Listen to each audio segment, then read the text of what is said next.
নমস্কাৰ। আধ্যাত্মিক যাত্ৰা ইউটিউব চেনেলৰ পৰা মই অৰুণিমা শৰ্মাই আপোনালোকক স্বাগতম জনাইছোঁ।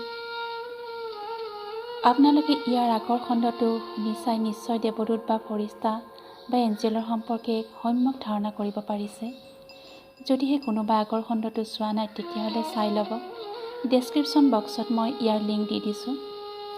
আহক এতিয়া ভিডিঅ'টোৰ মাজলৈ যাওঁ। এঞ্জেলক পৰমেশ্বৰে বিশেষভাৱে আমাৰ সহায়ৰ বাবে সৃজন কৰিছে। মানে এঞ্জেলৰ মুখ্য কাম এটাই, সেয়া হৈছে আমাক সহায় কৰা, আৰু তাৰ বাদে এঞ্জেলৰ আন একো বেলেগ কাম নাই। এতিয়া এনেদৰে কওঁতেই আপোনালোকৰ মনত নিশ্চয় প্ৰশ্ন হৈছে যে তেনেহ'লেনো মানুহৰ জীৱনত ইমান দুখ বা বিলাই বিপত্তি কিয় হয়? এঞ্জেলে সহায় নকৰে কিয়? সেই প্ৰশ্নৰ উত্তৰ জানিবলৈ হ'লে আপোনালোকে তাৰ আগতে জানিব লাগিব কি কি বিষয়ত এঞ্জেলে সহায় কৰে আৰু কোনবোৰ বিষয়ত এঞ্জেলে সহায় নকৰে। পৰী বা ফৰিস্তা বা এঞ্জেল নামৰ এই দিব্য সূক্ষ্ম কায়াধাৰী জীৱবিধৰ সহায় লাভ কৰিবলৈ হ'লে যিকেইটা গুৰুত্বপূৰ্ণ পইণ্টৰ ওপৰত মন দিব লাগিব, তাৰ ভিতৰত প্ৰথমটো হ'ল পৰী বা ফৰিস্তা বা দেৱদূত বা এঞ্জেল আচলতে আছে নে নাই, এনেকুৱা কথা মনত ভাবি এঞ্জেলৰ ওপৰত কোনো সন্দেহ নকৰিব। পৰীক ঈশ্বৰ বা সৃষ্টিকৰ্তা বা ক্ৰিয়েটৰে সৃজন কৰিছে।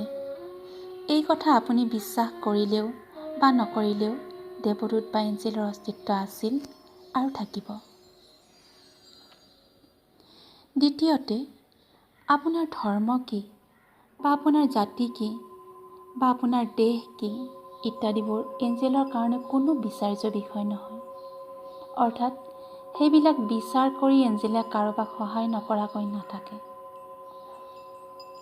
তৃতীয়তে, পৰী বা দেৱদূতৰ বাবে আপোনাৰ কৰ্ম কি সেয়া কোনো ধৰণৰ বিচাৰ্য বিষয় নহয়, কিন্তু আপোনাৰ বৃত্তি বা পেচা কি সেয়া হ'লে অন্যতম বিচাৰ্য বিষয়।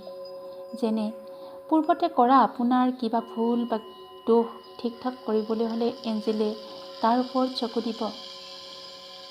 কিন্তু কোনো নিষিদ্ধ বৃত্তিৰে চলা লোক বা অপৰাধী পন্থাৰে চলা লোকক এঞ্জেলে কোনো কাৰণতে সহায় নকৰে।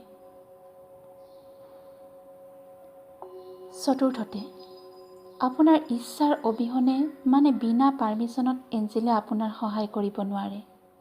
অৰ্থাৎ আপুনি বিপদত পৰা দেখি এঞ্জেলে নিজে উপজাচি আহি আপোনাক বিপদৰ পৰা উদ্ধাৰ কৰিব নোৱাৰে।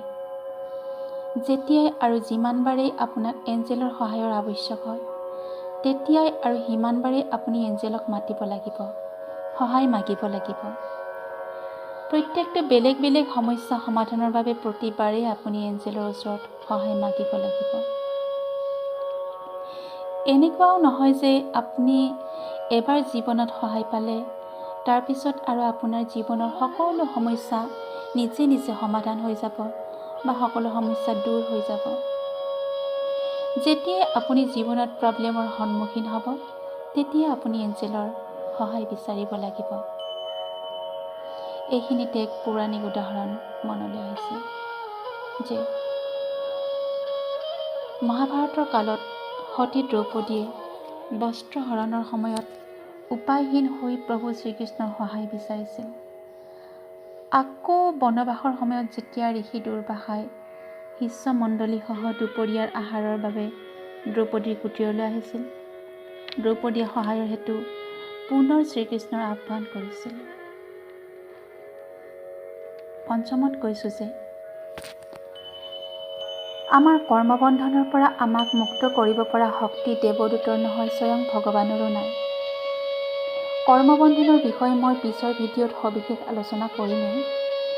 ইয়াতে ইমানখিনিয়ে কৈ থওঁ যে কিছুমান সুখ দুখ আমাৰ পূৰ্বজন্মৰ বা এইটো জন্মৰ কৰ্ম অনুসৰি আমি ফল ভোগ কৰিব লগা হয়।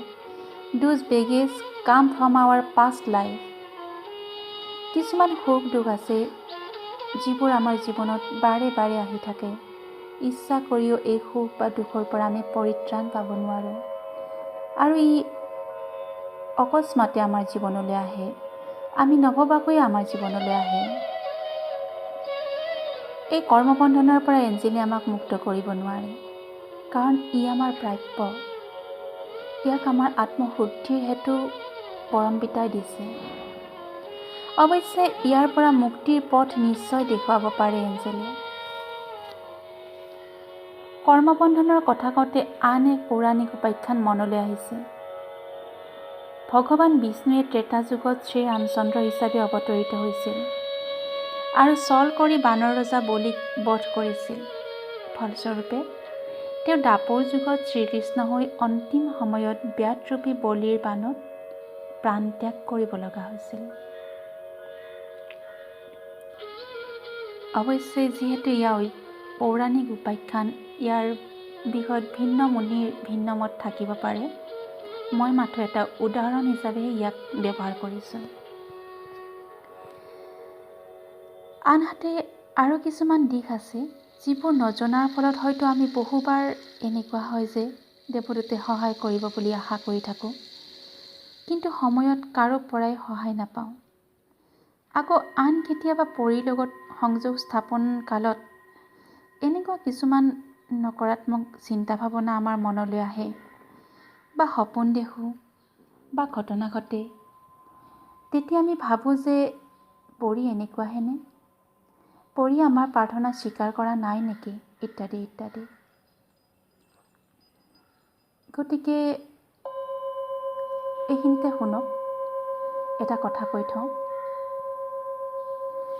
যেনেদৰে বগাৰ পিছা কলাই নেৰে, ঈশ্বৰৰ পিছা ছয়তানে নেৰে, পজিটিভৰ পিছা নিগেটিভে নেৰে, ঠিক তেনেকৈয়ে আমাৰ মনত যেনেদৰে ঈশ্বৰৰ বসবাস আছে, মনৰ আনটো পিঠিত অহংকাৰ বা ইগো নামৰ এটা ছয়তানো আছে।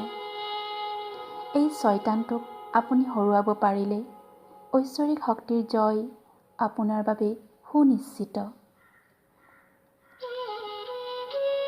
গতিকে কেইটামান ইম্পৰ্টেণ্ট কথা পৰীৰ বিষয়ত মই স্পষ্ট কৰি দিব বিচাৰিছোঁ এইখিনিতে, যে কি কি কথাত এঞ্জেলে আপোনাক হেজাৰ বিপদত পৰিলেও সহায়ৰ বাবে আগবাঢ়ি আহিব নোৱাৰে।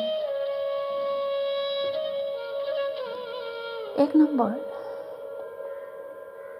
কেতিয়াও দেৱদূত বা ফৰিস্তাই আপোনাক নিজৰ বা আনৰ অহিত বা লোকচান কৰিবলৈ নকয়। এনেকুৱা মনোভাৱ আহি মাথো আমাৰ মনত বহি থকা সেই অহংকাৰ ৰূপী ছয়তানটোৰ পৰাহে। দ্বিতীয়তে, আপুনি কৰিবলৈ ক'লেও প্ৰাৰ্থনা কৰিলেও এঞ্জেলে কেতিয়াও আন লোকৰ কোনো ধৰণেৰে অনিষ্ট নকৰে, লাগিলে সেই ব্যক্তিগৰাকী যিমানেই দুষ্ট, অপৰাধী বা বেয়া মানুহ নহওক কিয়। তৃতীয়তে, যদি আপুনি ভাবিছে যে আপুনি বিপদত বা দুখত পৰা দেখি এঞ্জেলে নিজে আহি সহায় কৰিব, তেতিয়াহ'লে এয়া ভুলকৈ ভাবিছে। কাৰণ আপোনাৰ বিনা নিমন্ত্ৰণত, বিনা পাৰ্মিশ্যনত এঞ্জেলে আপোনাক সহায় কৰিব নোৱাৰে। ইয়াৰ বিষয়ে সবিশেষ মই পিছৰ ভিডিঅ'ত আলোচনা কৰিমেই। কিয় আমাৰ বিনা পাৰ্মিশ্যনত এঞ্জেলে আমাক সহায় কৰিব নোৱাৰে, এই বিষয়ে আমি পিছত আলোচনা কৰিম বিশদভাৱে। মাত্ৰ ইয়াকে জানি থৈ দিয়ক যে যেতিয়া আপুনি কিবা সমস্যাৰ সন্মুখীন হয়, কিবা বিপদৰ সন্মুখীন হয়, তেতিয়া আপুনি এঞ্জেলৰ সহায় বিচাৰিব, এঞ্জেলক অন্তঃকৰণেৰে প্ৰাৰ্থনা কৰি মাতিব। যদি আপুনি এঞ্জেলৰ লগত সংযোগ স্থাপন কৰিবলৈ কিবা শংকা অনুভৱ কৰে, নাইবা ভয়ানক সপোন দেখিব ধৰে, সেয়া হৈছে মাথো আপোনাৰ মনত বহি থকা সেই অহংকাৰ নামৰ ছয়তানটোৰ পৰা অহা। আপোনাৰ মনৰ অহংকাৰে আপোনাক আধ্যাত্মিকতাৰ দিশে আগবাঢ়ি যাওঁতে সকলো ফালৰ পৰাই বাধা দিবলৈ অহৰহ প্ৰয়াস কৰিব। কিয়নো আপুনি আধ্যাত্মিকতাৰ বেছি গভীৰলৈ সোমাই গ'লে অহংকাৰৰ কোনো অস্তিত্ব মনত বাচি থাকিব নোৱাৰিব। সেয়েহে এঞ্জেলৰ সৈতে নিশ্চিত হৈ সংযোগ স্থাপন কৰক আৰু আপোনাৰ আত্মাৰ বা জনমৰ কি কাৰণত আপুনি এই পৃথিৱীলৈ ঈশ্বৰে পঠাই দিছে আপোনাক, কি কাৰণত আপোনাৰ আত্মাই জন্ম লৈছে। এই জন্মৰ প্ৰকৃত উদ্দেশ্য অভিমুখে আপুনি নিসংকোচে গতি কৰক আৰু আপোনাৰ আত্মাৰ উদ্দেশ্যত আপুনি মুখ্য লাভত আপুনি ফলৱতী হওক, যাতে বাৰে বাৰে আপুনি আৰু এই সুখ দুখ পাই থাকিব নালাগে। এঞ্জেলৰ লগত কেনেদৰে সংযোগ স্থাপন কৰিব, হয়তো এই বিষয়ে আপোনালোকৰ মনত প্ৰশ্ন উদয় হ'ব পাৰে যে পৰি বা দেৱদূতৰ লগত আমি কেনেদৰে কি উপায়েৰে সংযোগ স্থাপন কৰিব পাৰিম।